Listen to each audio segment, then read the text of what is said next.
Sir, in relation to your recent talk in the CSI 2017, I would like to understand from you for left main revascularization, what is the current place of FFR?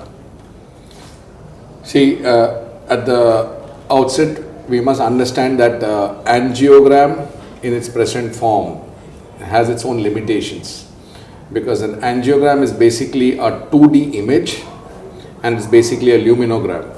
So, to define if a lesion is significant or not, we use an arbitrary figure. The left main, we say it is around 50%.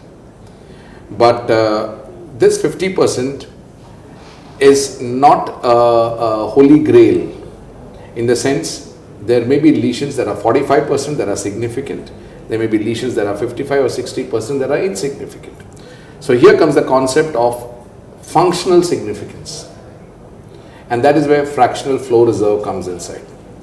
So it is mandated that in intermediate lesions, that is a lesion between 25% to 60%, we must do a fractional flow reserve to find out if this lesion is significant or not.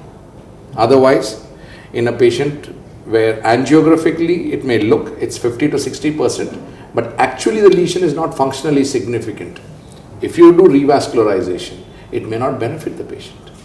Right, sir. So, sir, according to you, what will be the place for IVUS?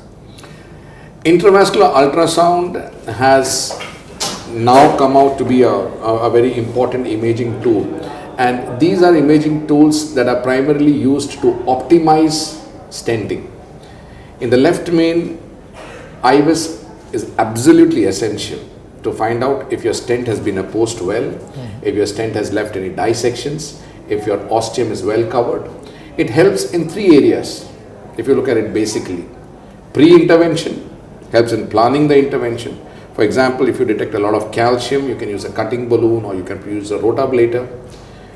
Immediately after stenting, you can define if your stent has been well expanded, if there are any residual stenosis left.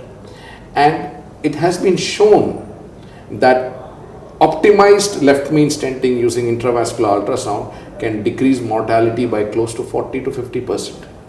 So, to the question, is IVUS essential if you plan to do a left main revascularization or a left main stenting? I think the answer would be yes. Right, sir. So, sir, as you said, IVUS is now essential for left main revascularization.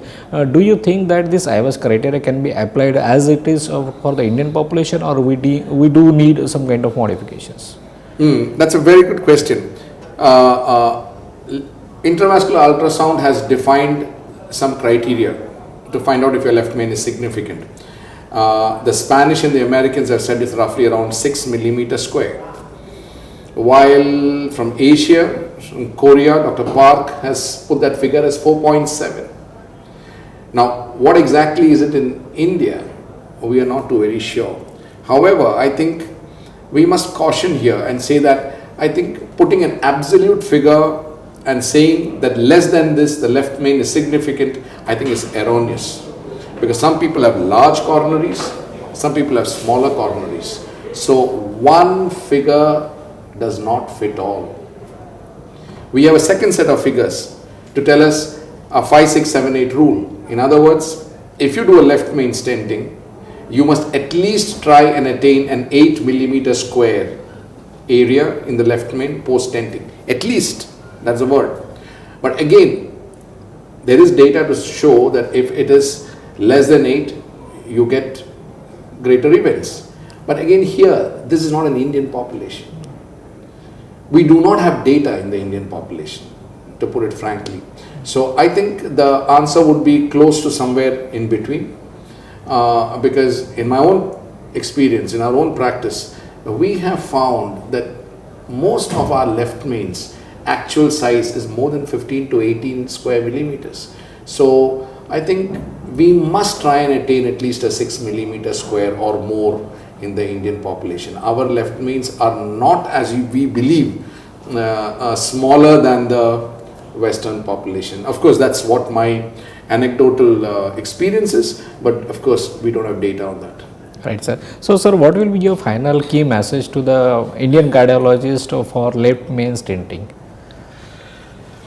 See, my message is that If you have an intermediate left main lesion, I think we must do a fractional flow reserve to determine if that lesion is functionally significant before we decide whether we should send the patient for a bypass surgery or an angioplasty.